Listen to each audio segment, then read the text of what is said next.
할렐루야. 네. 어느덧 마지막 시간이 됐네요. 지난 시간들 은혜롭게 인도하신 하나님 앞에 감사하고 또 바쁘신 시간들 내셔서 열심히 참석하신 여러분께 감사합니다. 오늘 마지막 시간은 더 큰 은혜가 임한다고 하셨는데 바로 이 밤에 그렇게 되기를 주의 이름으로 축원합니다. 결론이라는 것은 매우 중요한 거예요. 지금까지 여러분이 들었던 말씀들을 어떻게 마무리하느냐에 따라서 인생은 복이 될 수도 있고 복이 안 될 수도 있습니다. 오늘 오후에 좀 모두 참석하라고 했는데 여전히 참석을 안 하는 사람들은 안 하네요. 오신 분들이 잘하신 겁니다. 아멘입니까? 우리는 복이 뭔가에 대해서 생각을 해 보았습니다. 복, 또 행복, 또 축복, 이제 이 단어에 대해서 우리는 충분히 익숙하게 새긴 줄로 믿습니다. 하나님이 아브라함에게 복을 선언하실 때에 복을 받으라, 그리고 너의 민족이 복을 누리라, 그리고 모든 민족에게 복을 나누라, 이런 명령을 주셨어요. 그 명령은 아브라함에게뿐만 아니라 이삭에게도 똑같은 명령을 내리셨고 또 야곱에게도 똑같은 말씀을 내리셨습니다. 그래서 하나님은 약속의 하나님으로서 아브라함과 이삭과 야곱의 하나님이라고 하는 말씀을 종종 하셨고 신약에도 그런 말씀이 나와 있는 것을 볼 수가 있을 것입니다.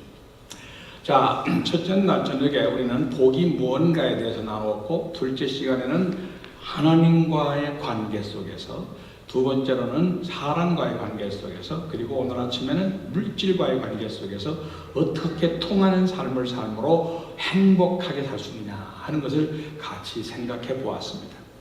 안타깝게도 야곱은 그 행복에 이르지 못해서 실패하고 또 실수하고 하는 이런 문제들을 우리에게 단에 보였지만, 그런 모습을 통해서 또한 우리 자신들을 발견하고 또 그가 우리의 삶에 어떤 똑같은 의미를 제공하고 있습니다. 우리도 사실상 하나님을 잊어버릴 때가 많잖아요.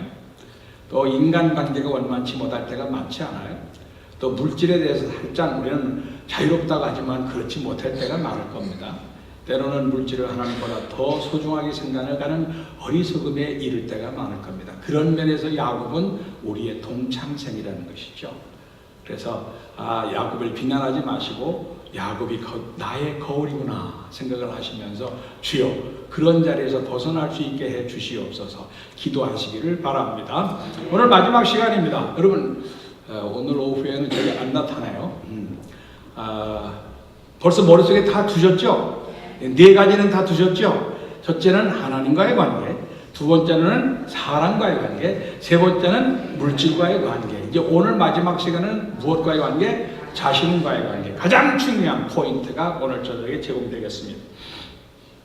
야곱은 자기 자신에 대해서 통제불능의 사람이었습니다. 자기 좋은 대로 인생을 사는 사람이었습니다. 자기 좋은 대로 생각하고 자기 좋은 대로 행동하는 자유방임주의라고 과언이 아니겠습니다.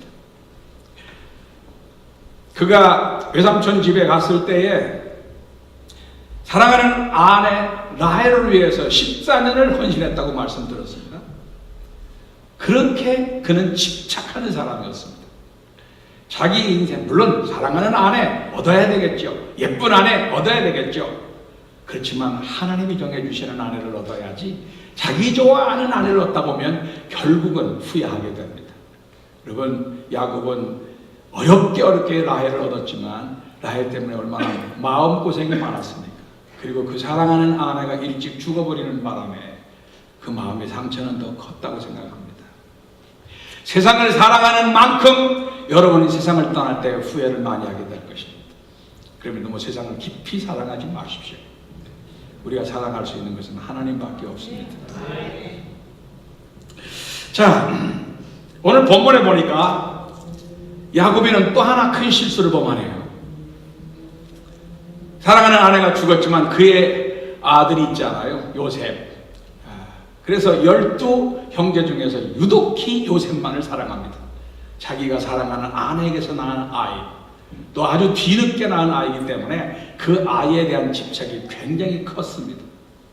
그래서 10명의 형들은 다 들러 나가서 양을 치게 했지만 이 요셉만큼은 끌어안고 색동옷을 입혔다고 그랬습니다. 채색옷을 입혔다고 그랬죠. 우리 어릴 때 옛날에 그 색동옷 있었잖아요. 색동옷. 그게 바로 요셉에게서 나온 옷입니다. 그렇게 아름다운 옷을 입혀주었어요. 그리고 10 형들은 양을 치러 내보냈습니다. 옥이냐 금이냐 키웠던 것이지요. 이걸 보고 뭐라고 하느냐? 편애라고 하는 겁니다. 여러분, 부모가 이렇게 하면 돼요, 안 돼요? 돼요, 안 돼요? 모두가 야곱이 낳은 12아들입니다. 12아들이 다 귀합니다.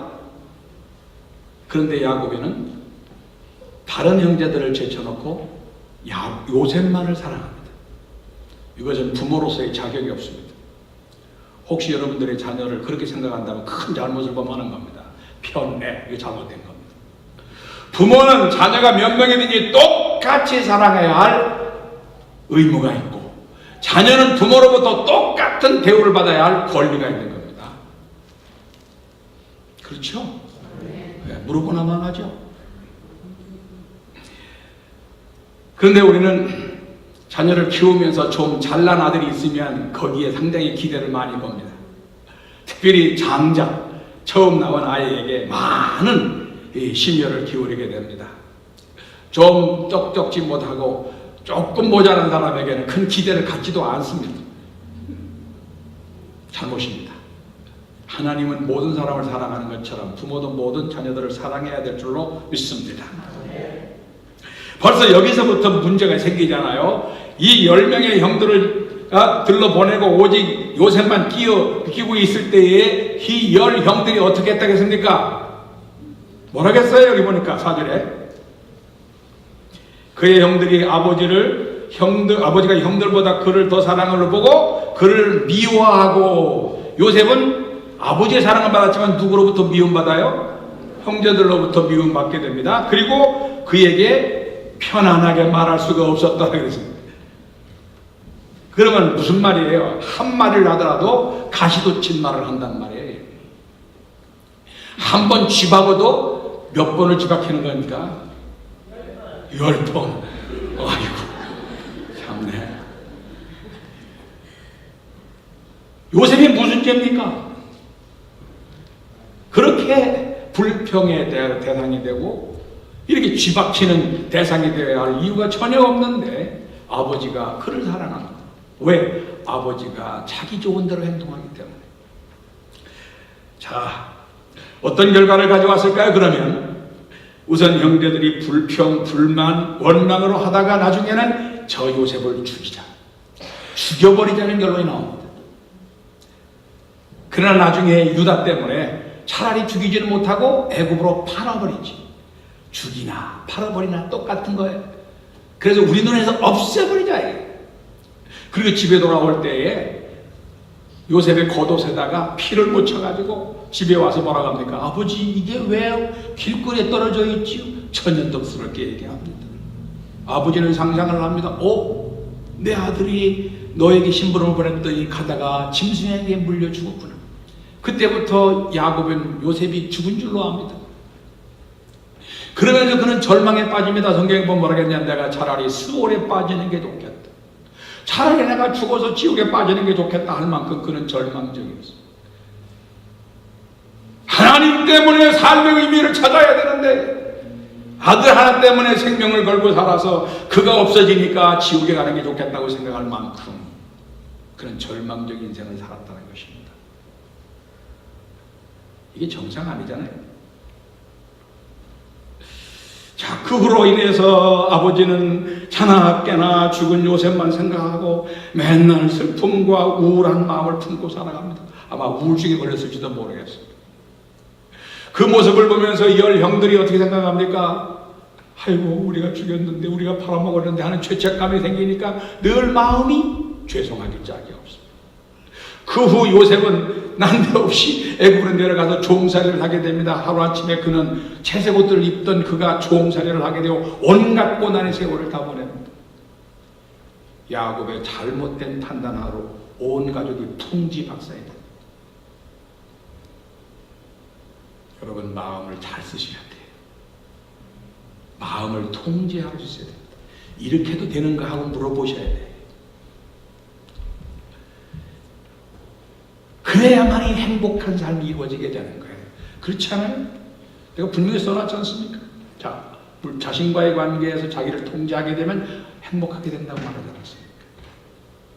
그게 안 되니까 어떻게 해야 됩니까? 그렇게 할 수 있도록 뭐예요? 기도하면서 주여 도와주십시오. 무엇보다도 다른 소원 이루어달라고 말하지 말고 물질 문제, 뭐 세상의 환경 문제 해결해달라고 말하기 전에 내 자신을 통제할 수 있는 은혜를 주십시오. 자신을 통제하기가 어렵다고 하는 말씀 잠언 16장을 통해서 말씀드리지 않았습니까? 그래서 가정이 문제가 생겼습니다. 지금까지 야곱이가 걸어온 인생을 보면 문제투성입니다. 외삼촌과 함께 살다가 외삼촌에게서 도망하다가 외삼촌이 죽이려던 그 위기에서 하나님이 보호해서 겨우 어려움을 이겨냈고요. 그 다음에 약복강 강가에서 그는 황도뼈가 부러지는 어려움이 생겼었습니다. 그렇게 되면서 그는 큰 어려움을 당했습니다. 이제 요셉까지 잃어버렸습니다. 이 정도로 인생의 절망감에 빠지게 되었으면 어떻게 해야 되겠습니까? 절망하고 말아야 되겠습니까? 아니면 하나님께 무릎을 꿇어야 되겠습니까? 무릎은 안 하지. 나 같으면 벌써 무릎을 꿇었겠어. 인생의 문제가 생길 때, 작은 문제가 생길 때 그렇게 무릎을 꿇는 것이 옳습니다. 저의 작은 경험으로 보게 되면 여러분, 감기가 올 때는 감기 증세가 와요, 안 와요? 예고가 와요, 안 와요? 그때 어떻게 해야 돼요? 빨리 대책을 세워야죠. 그러면 살짝 넘어가요. 하나님께서 우리에게 적어도 문제가 올 때는 문제를 감지할 수 있는 은혜를 주세요. 그때 그것을 딱 알아채면서 하나님께 무릎을 꿇고 어떻게 하면 좋을지 주님과 상의하면서 어떻게 할 것인가를 대책을 세우게 되면 문제는 자동적으로 해결되는 거예요. 저는 신앙생활하면서 그거를 알았어요. 아주 중요한 비밀을 알았는데 여러분 가르쳐 드릴까요? 말까요? 가르쳐 드릴게요. 간단한 거예요. 따라합시다. 예방은 처방보다 낫더라. 맞아 안 맞아? 예방주사 한 방이면 끝나는 걸 그거 안 맞으려다가 엄청난 고생을 당하게 됩니다. 어떤 예고가 온다니까요. 시험들 예고가 온단 말이에요. 그러면 빨리 주님 앞에 엎드려서 이 문제를 어떻게 해결하게 해주십시오. 믿음으로 이기게 해주십시오. 하나님과 씨름을 해서 이기도록 해야 되지. 지금 야곱에는 몇 번이나 이런 위기가 왔지만 겨우 하나님께서 위기를 모면해 주셨지만 그것을 깨닫지 못하고, 자, 요셉까지 잃어버린 상황에서 이제는 절망감이에요. 이제 난 죽는 것만이 할 일이라고 생각할 수밖에 없는 그 절망감. 그 속에서 그는 하나님을 붙들지 않습니다. 또 한 가지 주변을 살펴보니까 꽝 대신 닭이 있더라고요. 그게 뭘까? 베냐민이 있습니다. 자기가 사랑하는 아내가 낳은 두 번째 아들 베냐민이 있는 거예요. 그러니까 요셉이 아니면 차라리 이놈이라도 붙들고 살겠다고 생각하고 그 요셉 베냐민을 끼고 살아갑니다. 베냐민이 하나님이요. 베냐민 때문에 삶의 의미를 찾고 살아갑니다. 여러분, 이 땅에서는 붙들고 살 만한 것이 없다는 사실을 아셔야 됩니다. 자식을 붙들어도요, 자식에게 실망하고, 물질을 붙들어도 물질에게 실망하고, 이 세상 어떤 것에서 우리는 믿을 만한 것이 없습니다. 믿지 마세요. 믿을 수 있는 분은 오직 주님밖에 없습니다. 근데 요셉은, 야곱은 지금 그렇게 하지는 않았고 베냐민을 딱 붙들고 삽니다. 이번에는 10명의 형들이 애굽으로 쌀을 사러 가야 돼요. 왜? 7년 동안 큰 흉년이 오게 되었거든요. 겨우 2년 지나는데 막 전 세계가 야단입니다. 근데 애굽에는 곡식이 많다는 소식을 들었잖아요. 그때 야곱이가 이 아들들을 시켜서 애굽으로 내려가면서 쌀을 좀 사오너라. 그래서 10명이 갔어요. 근데 딱 거기 총리가 어떻게 알았는지 그들을 다 알아보고 난 후에 가족상을 다 물어보고 난 다음에 베냐민이라는 네 아들, 네 마지막 동생은 어떻게 됐냐? 그는 지금 아버지에게 있습니다. 다음에는 그들을 꼭 데려온다. 그렇지 않으면 쌀을 못 살 줄로 알아라. 이렇게 엄포를 놓습니다. 그러면서 처음에는 간첩으로 막 뒤집어 쓰였다가 하여튼 못 견디게 만들어 놓은 다음에는 반드시 그 막내 동생을 데려오라고 부탁합니다. 자, 그래서 쌀을 가지고 집으로 왔어요. 두 번째 쌀을 사러 가야 되는데 아버지가 빨리 쌀이 떨어졌으니까 갔다 오너라. 베냐민을 데리고 가야 됩니다. 왜? 그 쌀을 파는 양반이 반드시 그 막내 동생을 데려오라고 했습니다. 자, 보내야 됩니까? 말아야 됩니까? 야고보는 안 된다라고 말합니다. 자, 지금부터 성경을 보겠습니다. 창세기 42장. 벌써 우리는 42장까지 왔어요. 42장 4절 같이 봅시다.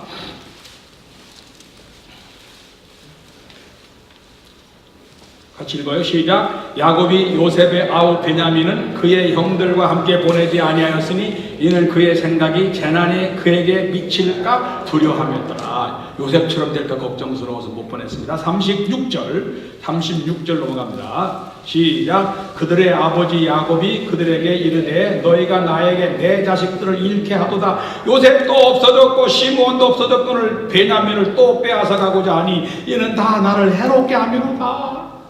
38절. 야곱이 이르되 내 아들은 너희와 함께 내려가지 못하리니 그의 형은 죽고 그만 남았음이라. 만일 너희가 가는 길에서 재난이 그에게 미치면 너희가 내 흰머리를 슬퍼하며 스올로 내려가게 함이 되리라. 못 보낸다. 이때는 아들들도 이제는 적극적입니다. 그렇지 않으면 우리도 애굽에 못 내려갑니다. 가져나 지금 우리가 간첩 누명을 쓰고 지금 시므온이 거기 갇혀 있는데 이번에 그냥 가버리고 나면 총리가 그 막내 아들 안 데려고 왔다고 해가지고 우리를 간첩으로 완전히 올감해 있을 텐데 어떻게 내려갑니까? 죽을 것이 뻔한데 어떻게 내려갑니까? 못 갑니다.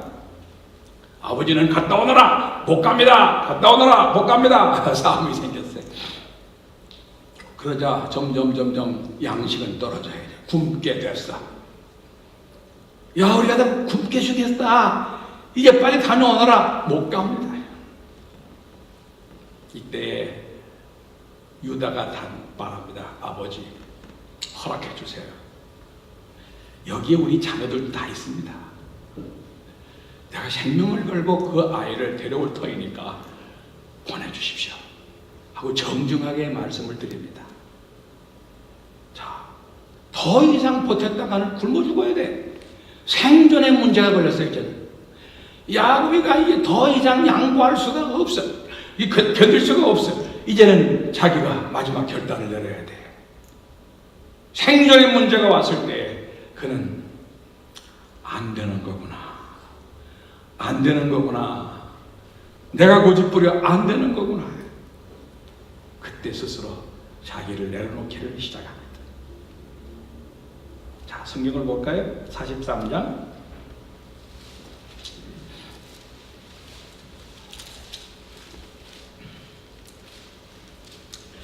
사십삼장 13절, 14절 같이 보십시다. 같이 좀 읽어가요. 시작. 전능하신 하나님께서 그 사람 앞에서 너희에게 은혜를 베푸사 그 사람으로 너희 다른 형제와 베냐민을 돌려보내게 하시기를 원하노라. 내가 자식을 잃게 되면 이르리로다. 더 이상 버틸 수 없는 상황에서 그는 이제 포기합니다. 안 되는 거구나. 끝까지 이놈 하나 믿고 살았는데 이것까지도 나는 지킬 수가 없구나. 그리고 그는 자신을 다 내려놓습니다. 누가 그 아이가 죽는다고 했습니까? 틀림없이 이 형들은 무사히 다녀 돌아올 것이라고 믿고 있었는데 아버지만 못 믿는 거예요. 그러면서 베냐민을 데리고 가라. 그 아들이 죽게 되면 죽는 거지 뭐. 잃게 되면 잃게 되는 거지 뭐. 하고 마지막 선까지 포기하는 거예요.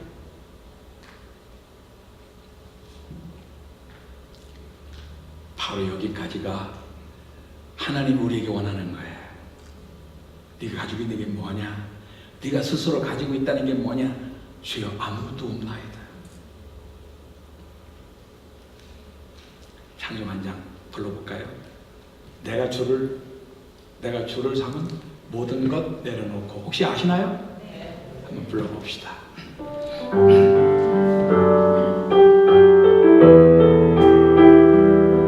여러분 것을 내려놓는다는 심정으로 한번 찬송해 봅시다. 내가 주인 삼은 모든 것 내려놓고 대저 대신 주 앞에 나가 내가 사랑했던 모든 것 내려놓고 주님만 사랑해. 다시 한번 내가 주인 삼은 모든 것 내려놓고 내 주 대신 주 앞에 나가 내가 사랑했던 모든 것 내려놓고 주님만 사랑해. 주선 거친 풍랑에도 깊은 바다처럼 나를 잠잠케 해. 주 사랑 내 영혼의 반석 그 사랑 위에 서리.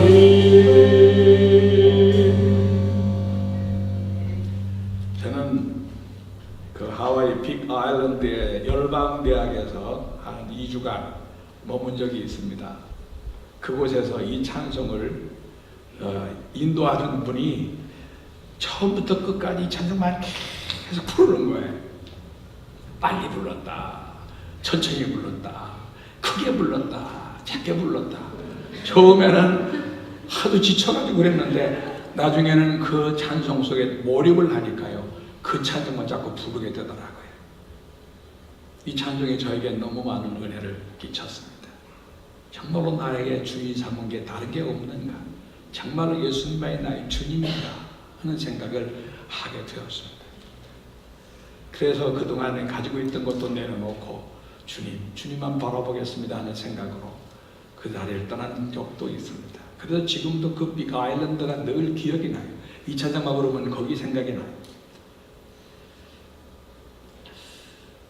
여러분, 이용규라는 선교사님을 아시죠? 그분은 내려놓음이라는 책을 쓰신 분이에요. 두 번째는 더 내려놓음이라는 책을 쓰셨어요. 그분은 하버드 대학의 박사입니다. 잘 나가는 사람이었는데 어느 날 주님 앞에 기도할 때 내 가진 것을 다 내려놓을 수 있겠냐? 그동안에 가지고 공부했던 그 모든 수고를 다 내려놓을 수 있겠냐? 얼마나 어려웠겠습니까? 주님, 제가 내려놓겠습니다 하고 주님의 인도하는 대로 몽고에 가서 선교 사역을 하고 있었어요. 그 사람이 많은 젊은이들에게 도전을 주었죠. 내려놓자. 내가 가지고 있는 것은 아무것도 아니다. 이거 없으면 큰일 나는 줄 알지만 이거 내려놓으면 새로운 일이 생긴다는 말씀입니다. 운동을 할 때도요, 힘줘서 운동하면 되는 게 없습니다. 힘 빼는 게 3년이라는데 열심히 운동을 하다 보면 힘이 저절로 빠진다는 거예요. 힘이 빠져서 저절로 몸이 움직일 수 있도록 해야 된다는 거죠. 삶도 그렇습니다.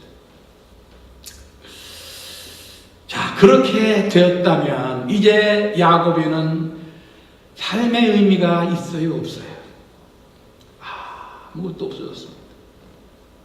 자식들은 다 떠나갔습니다. 쌀을 사러 떠나갔습니다. 베냐민도 떠나갔습니다. 자기의 남은 것은 아무것도 없어요. 빈손이에요. 자, 이게 웬일입니까? 조금 있다가 쌀을 사러 갔던 내려온 아들들이 아버지! 하고 돌아옵니다. 나가봤더니 그곳에 매어있던 시몬도 돌아오더니 베냐민도 무사히 돌아오더니 아버지 그것뿐만이 아니고요, 아버지의 아들 요셉도 지금 애굽에서 살아있어요. 살아있는 정도가 아니라 애굽에서 총리가 되어 있어요. 놀라지도 않네, 이 양반들. 여러분의 아버지라면 이러고 하고 있어요? 그러냐? 정말 그렇더냐? 이렇게 하시겠습니까? 아니잖아요. 얼마나 기뻤겠어요. 정말 정말 정말 너무 놀라운 뉴스 같은 것 같습니다. 그런데 아버지, 그것뿐만이 아니고요, 지금 우리가 아직도 흉년이 많이 5년이나 남았다는데 요셉이 말하기를 흉년이 아직도 많이 남았으니까 이 흉년을 극복하기 위해서 아주 우리 가족 보고 애굽으로 내려오래요. 곡식 창고 열쇠를 누가 가지고 있습니까? 네? 요셉이 가지고 있어요. 거기로 내려오라는 거예요. 이제는 쌀사러 왔다 갔다 할 필요가 없어. 아주 곡식 창고 옆에서 살으라는 거예요. 별로입니까, 여러분? 기가 막히죠? 도무지 꿈 같아서 믿을 수가 없어. 야, 진짜냐? 진짜야? 진짜냐고? 아버지, 저거 보세요. 아버지 모시고 오라고요. 황금마차 왔잖아요. 황금마차. 에? 당신이 아들이 보낸 황금마차가 저기 있잖아요. 진짜 보니까 이건 도무지 용납할 수 없는 현실이 자기 앞에 나타났어요. 그러니 야곱은 가고 싶어요? 안 가고 싶어요? 진짜냐? 하면 너무 좋아서 그가 내려가기로 결심을 합니다. 한번 봅시다, 성경에. 성경을 봐야 여러분이 믿지. 자, 어디서 나오죠? 46장인가요? 봐요. 제가 45장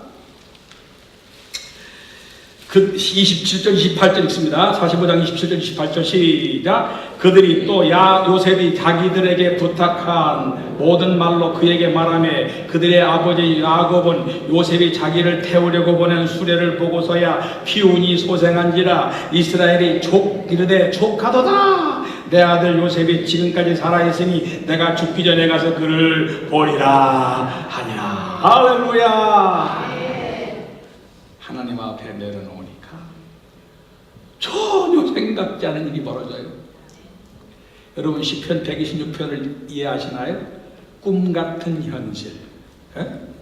시온의 대로가 열리게 돼요. 하나님이 큰 일을 행하시고 대사를 행하시는 역사가 일어났다.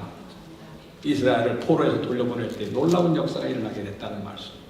생각지도 않은 일이 벌어져요. 이게 바로 하나님이 모든 것을 내려놓은 자에게 허락하신 축복인 줄로 믿습니다. 성경은 그렇게 말씀하고 있어요. 자, 전 같으면 야곱이는 야, 빨리 타고 내려가자. 야, 가자 하고서 마차를 타고 내려갔을 겁니다. 그런데 야곱이는 지금 달라졌다니까요. 이제는 새로워졌어요. 내려놨기 때문에 이제 뭐가 보여요? 하나님이 보이는 거예요. 그동안은 세상 때문에 하나님이 안 보였는데 이제는 하나님이 보여요. 하나님이 어떻게 보이나 봅시다. 46장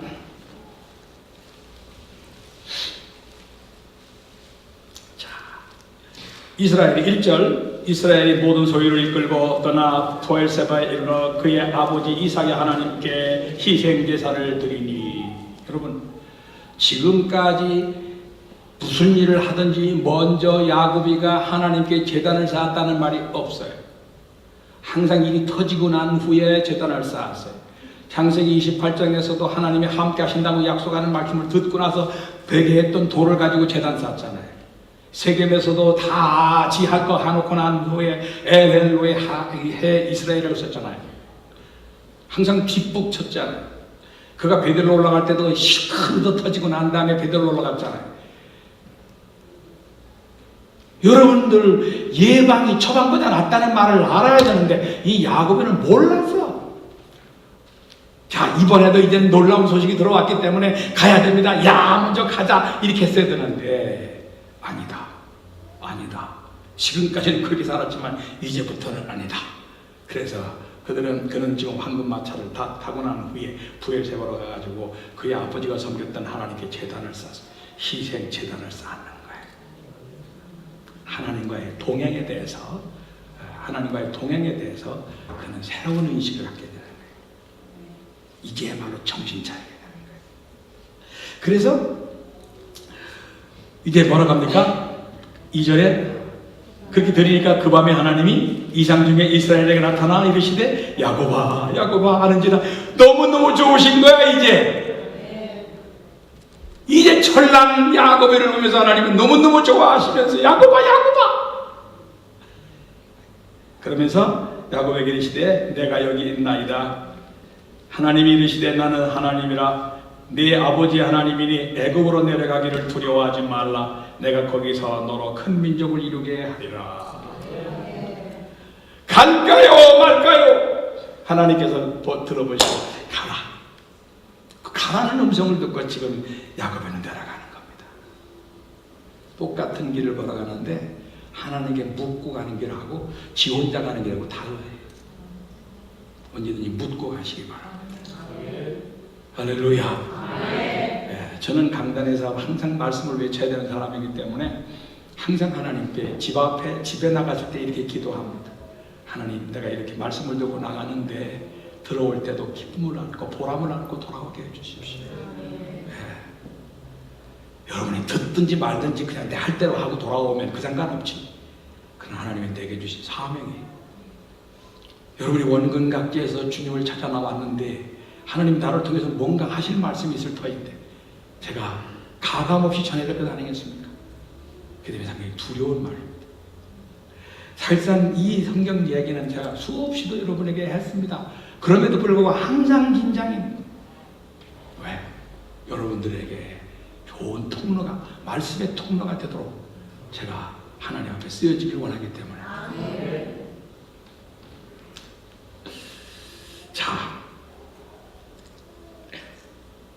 그는 이제 내려갑니다. 그는 요셉을 만납니다. 요셉을 얼싸안고 얼마나 신났겠습니까? 이전날에 경험할 수 없었던 놀라운 기쁨을 지금 이 요셉과 함께 나누고 있습니다. 그러면서 이 요셉과 함께 이 고센 땅에 머물게 해달라고 하는 이런 부탁을 하게 하고, 그 다음에 이제 이 요셉이가 야곱이를 데리고 모시고, 아버지를 모시고 지금 바로와 앞에 갑니다. 이튿날 여러분과 같이 읽었던 말씀 창세기 47장 기억나시죠? 다시 읽겠습니다. 그때 읽었던 기분하고 조금 다를 겁니다.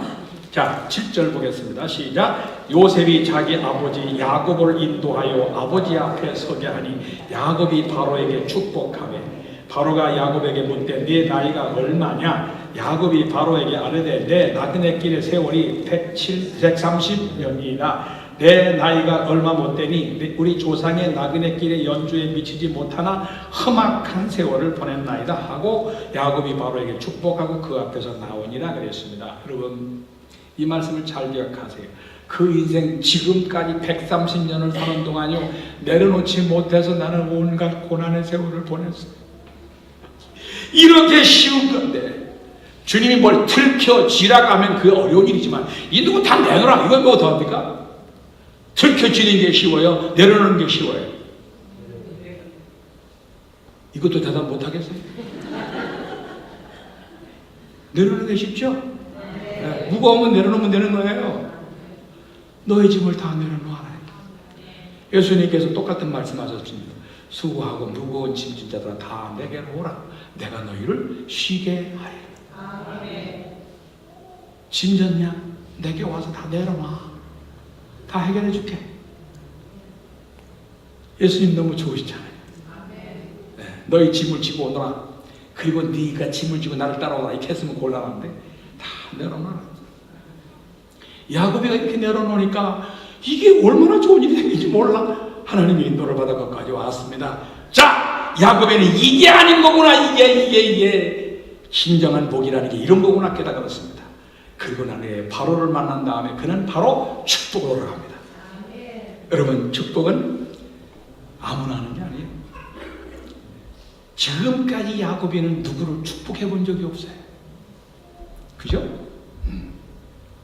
근데 지금 바로 왕을 만나면서 그냥 바로 축복해 버리는 거예요.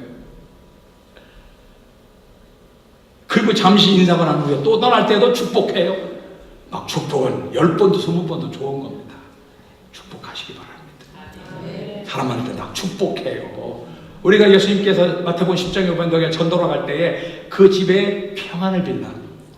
너가 빈 평안이 그들에게 임하여 그들이 받게 되면 그들 것이 될 것이요 받지 않으면 너에게 돌아올 거라고 말씀했어요. 무조건 평안을 빌어. 무조건 축복을 빌어. 잘 되라고 말이지. 예? 막 속색이면 자식이 막 속색이면 이 잘 될 놈아 미래가 잘 될 놈아 막 이렇게 막 하세요. 소망적으로 얘기를 하란 말이죠. 이러니까 인간관계가 어떻게 됩니까? 축복하는 사람을 좋아하게 돼요? 싫어하게 돼요? 말할 것도 없지. 남을 욕하고 비난해 보십시오. 가까이 하고 싶지 않아요. 그러나 축복하면 자꾸 가까이 하고 싶지 않아요. 놀라운 일이 생겼어.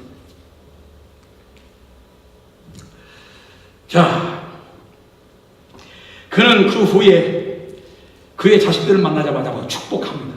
요셉의 아들을 축복해. 그 12아들 다 허락해놓고 축복하고. 얼마나 멋진 삶입니까? 또 하나 중요한 거 보세요. 여러분, 처음 만나는 바로 앞에서 당신 나이가 얼마요? 내 조상들에 비해서는 너무 조금 살았습니다. 그렇지만 내 인생은 험악한 세월이었습니다. 여러분, 처음 만난 자리에서 험악한 인생 살았다고 말할 사람이 있습니까? 에? 자기 치부를 이렇게 볼 사람이 있냐고요? 그런데요, 하나님 은혜를 체험하고 나면 달라요. 하나님 은혜를 체험하고 나면 나 지난 이렇게 살던 놈이요, 나 아주 못된 놈이요, 죽일 놈이요, 이렇게 말을 하게 되죠. 그렇죠? 그러나 지금은 달라졌거든요. 예수 안에서 달라졌거든요. 이게 간증 아닙니까? 여러분, 간증 들을 때 나 전에도 예수 잘 믿었고요, 지금도 잘 믿고도 앞으로도 잘 믿고요. 그러면 여러분 그 막 간증 듣고 싶어요, 안 듣고 싶어요? 재미가 없어. 내가 옛날에는 도둑질도 하고요, 감옥도 갔다 오고요, 사람도 치고요, 아주 무섭게 살았는데 예수님이 나를 변화시켰어요. 그렇게 되면 그래 하고 이러는 거 맞잖아요. 아, 저런 사람도 변화가 되는구나. 여러분, 예수를 믿고 난 다음에 지난 과거가 부끄럽지가 않아요. 왜? 지난 날이기 때문에. 고린도후서 5장 17절에 보면 뭐라겠어요? 그런즉 누구든지 그리스도 안에 있으면 새로운 피조물이라. 이전 것은 지나갔으니 보라 다 새 것이 되었다. 여러분, 바로 그런 은혜 속에 사는 사람이 되길 바랍니다. 지난 날이 부끄럽지 않아. 왜? 그날 하나님을 잘 몰랐기 때문에. 내가 복을 받았지만 복된 삶이 뭔가를 몰라서 그래. 몰라서 행했던 하나님 다 용서하셔. 알고 짓는 일은 용서하지 않지만 모르고 행한 일은 다 용서하셔. 그래서 지금 야곱에는 여기서 멋진 인생을 지금 얘기하고 있습니다. 그는 이제 행복한 사람이 되었습니다. 그때가 130년, 그리고 죽을 때가 147년. 그러니까 17년 동안 그의 인생은 행복으로 가득 찼습니다. 보세요. 12명의 아들들, 옛날에는 죽었다고 하던 요셉까지도 다 돌아왔잖아요. 요셉을 잃어버린 지가 몇 년인지 아십니까? 몇 년? 이렇게 하면 다 알지 뭘 또 이렇게 합수 가르쳐 주는데 20년이요, 20년. 에?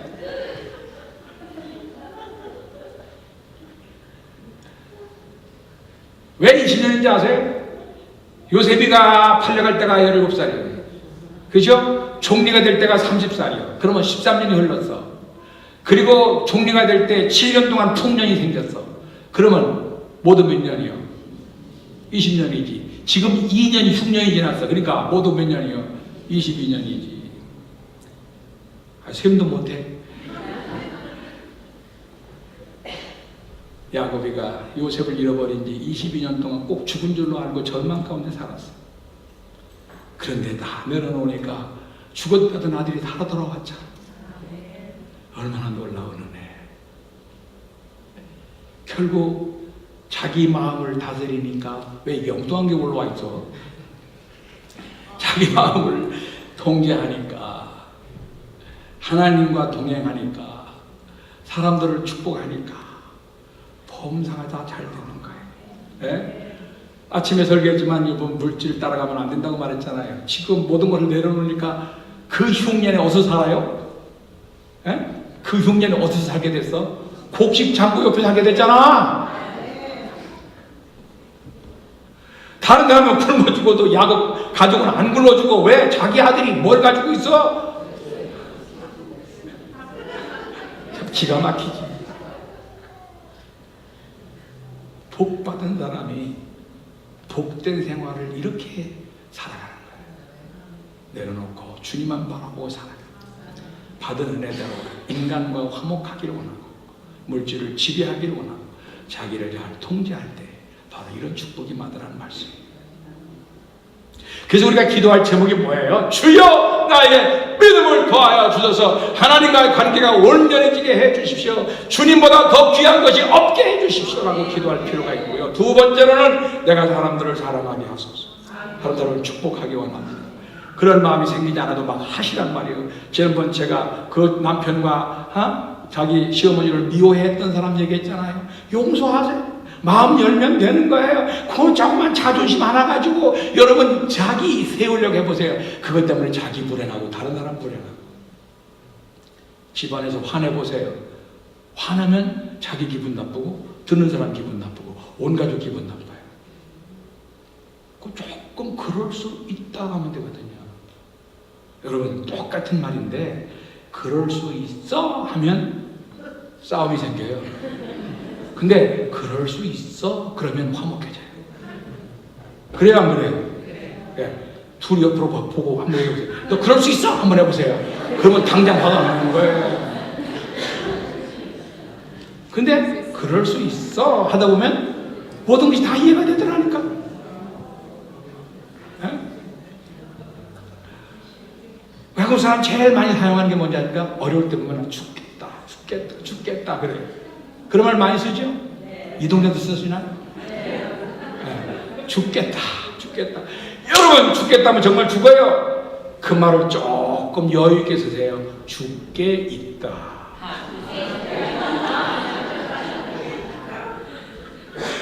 기가 막힌 말이지. 그러니까 아이고 죽겠다 하지 말고 죽게 있구나. 죽게 있다.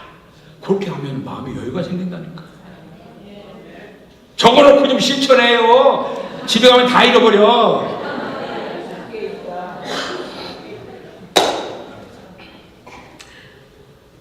야곱은 17년 동안 행복했습니다. 정말로 자녀들과 함께 부족함이 없는 삶을 살았습니다. 하나님도 바라보고 또 자녀들 만날 때마다 화목하고 또 물질적으로는 부족함이 없고 마음은 평안하고. 할렐루야. 그래서 야곱이는 늦게나마 참 인생을 행복하게 살았답니다. 그래서 창세기 50장은 행복하게 살았다는 이 야곱의 이야기를 해주고 있습니다. 한번 보십시다. 성경을 안 찾아도 돼요. 제가 설명해 드릴 테니까. 제가 참 친절하지 않습니까?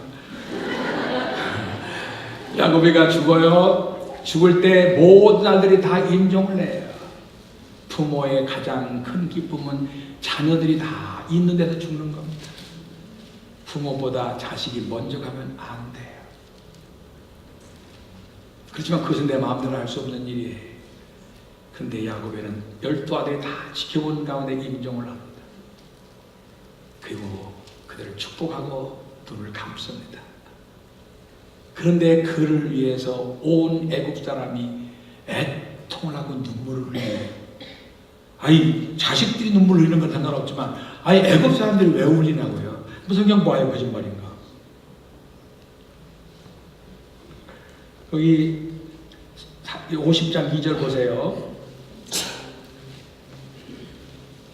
50장 2절 보니까 40일이 걸렸으니 향으로 처리하는 데는 이날수가 걸리며 애굽 사람들은 70일 동안 그를 위하여 뭐 했다? 여러분 성경에 그게 안 나타나요? 곡했습니다.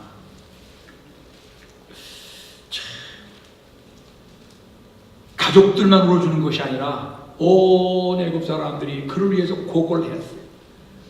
야곱이가 귀하기 때문이 아니라 요셉 때문에 그의 아버지를 귀하게 본 겁니다. 그리고 나서 입관을 하는데 며칠 걸려요? 40일 걸려요. 40일. 그리고 곡하는 기간이 며칠 걸려요? 70일 걸려요. 그리고 나서 야곱이 마지막 유언한 대로 가나안 땅으로 가요. 요셉에게 분명히 말합니다. 내가 여기서 죽지만 우리 조상들의 무덤은 가나안에 있다. 하나님은 분명코 우리 민족을 통해서 큰 일을 행하신다고 했는데 가봐, 그 땅은 가나안 땅이다. 나를 가나안 땅에 묻어다오 하고서 부탁을 하니까 요셉이 바로의 허락을 맡아서 큰 사람들, 많은 사람들이 데리고 이제 가나안 땅 가서 아브라함 옆에 잘 이제 안장을 해서 이제 시체를 거두었습니다. 이렇게 해서 야곱의 인생은 끝나요. 멋지지요? 오늘 이 말씀 안 들었으면 큰일 날 뻔했죠.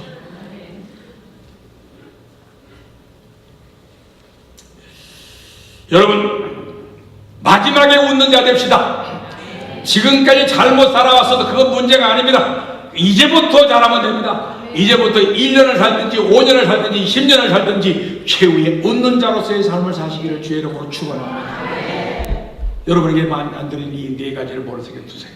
이렇게 통해야 되는 거구나. 하나님만 잘 통해서 되는 게 아니에요. 하나님과 사람과 물질과 자신과의 관계가 잘 통해야 되겠다. 그래서 우리 교회에서는 이걸 보고 뭐라고 하냐면요, 신통, 인통, 물통, 신통이라고 합니다.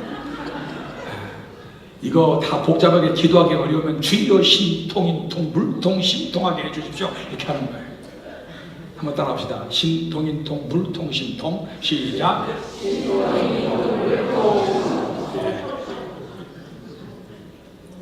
잘 배우셨습니다. 인생을 어떻게 마감할 것인가, 이 문제는 우리가 두고두고 마음속에 생각해야 할 숙제입니다. 오늘 잘 살았다고 여러분 만족하지 마세요. 내일 또 있습니다. 왜? 세상은 사탄이 항상 도전하는 세계이기 때문입니다. 하루도 마음 놓고 살 수가 없어요. 발 뻗고 살 수 있는 곳은 천국밖에 없습니다. 천국 갈 때까지는 좀 긴장하며 살아야 됩니다. 저는요, 은퇴를 하면 다 자유로울 줄 알았어요. 아직 저는 은퇴 안 했거든요. 이제 곧 은퇴를 바라보고 있는데, 은퇴를 하게 되면 이제 모든 것이 다 편안할 줄 알았어요. 근데 한국에 보니까 은퇴하신 어른들이 잘못되는 경우가 많더라고요.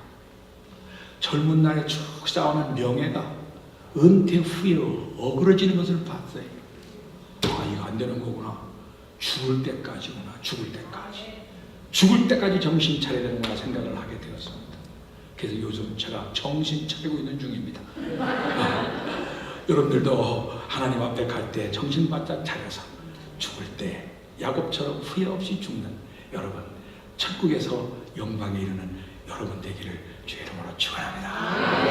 할렐루야. 우리 찬송 주 예수보다 더 귀한 것이 없네 하는 찬송 한 장 부르시고 기도하겠습니다.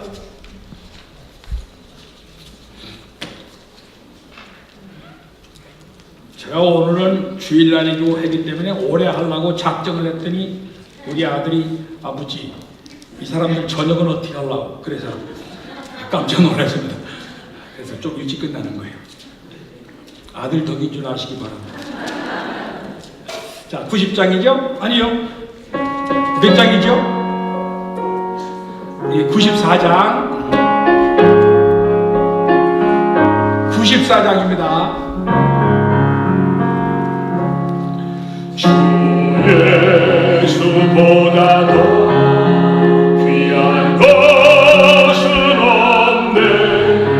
이 세상 무기와 바꿀 수 없네. 영죽을 내내신 돌아가신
밖에는 없네. 아멘. 이런 고백으로 여러분의 삶을 살아가시기를 바랍니다. 같이 기도합시다. 5번에 걸쳐 여러분은 하나님 말씀을 들으셨습니다.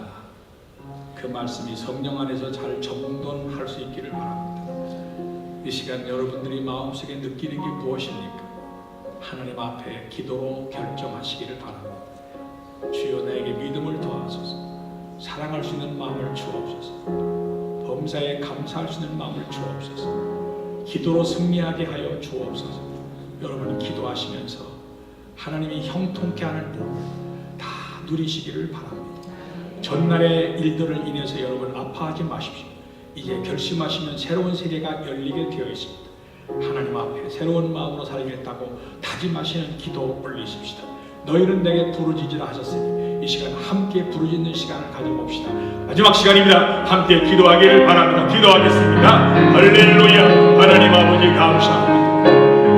한 주간 동안 하나님께서 이 교회를 사랑하셔서 성회를 허락하셨고 예수 하나님 말씀에 잔치를 나누게 해주셨으니 감사합니다.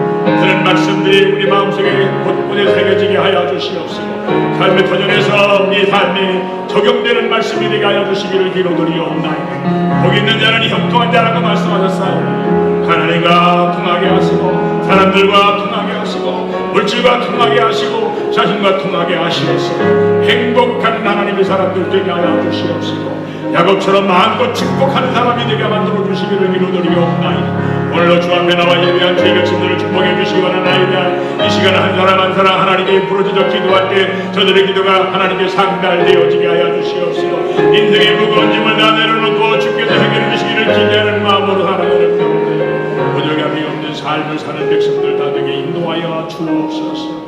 도우시는 손길 계시기를 예수님의 이름으로 기도합니다. 부족한 종 5번에 걸쳐서 이 강단에서 말씀을 전하게 하심을 감사합니다. 우리 사랑하는 성도를 마지막까지 참석해서 유종의 미를 거두게 하시오니 감사합니다. 복이 무언가를 배웠습니다. 행복이 무언가를 배웠습니다. 축복이 무언가를 배웠습니다. 배운 대로 실천할 수 있도록 은혜해 주옵소서. 복 있는 자는 형통하되 싸우니 신통, 인통, 물통, 심통하는 하나님의 사람들 다 되게 하여 주옵소서. 야곱처럼 남은 생애가 행복해지도록 인도하여 주옵소서. 가정마다 복이 되게 하여 주시옵소서. 저들의 삶의 터전마다 복이 되는 길 걷게 하여 주옵소서. 이 강단을 세우시고 특별히 현승은 목사님을 통해서 이 교회를 세워가게 하시니 감사합니다. 영육간의 강건함으로 역사하여 주옵소서. 교회를 잘 세우시는 죄종 되게 하여 주시기를 기도드리옵나이다. 사모님과 자녀들 그리고 온 교회 집사님들과 성도들이 한 덩어리가 되어져서 주의 일을 선하게 진행하게 하여 주시기를 원합니다. 함께 사역자로 부르신 종들에게도 주의 성령 충만하게 하시어 이 교회를 세우는데 힘이 되게 만들어 주시고 다의 목사에게 큰 힘이 될 수 있는 종들 다 되게 인도하여 주옵소서. 부족한 정 증거한 말씀 중에 잘못된 거 있으면 주님 성령께서 지워주시고 하나님의 말씀만 저들의 마음속에 남아있게 하여 주옵시고 후에 이 교회에 대한 소식이 기쁜 소식이 되게 하여 주시고 부흥하는 소식이 되게 하여 주시고 하나님의 큰 영광을 나타내는 소식이 들려오게 역사하여 주옵소서. 예수님의 이름으로 간절히 축복하며 기도드리옵나이다. 아멘.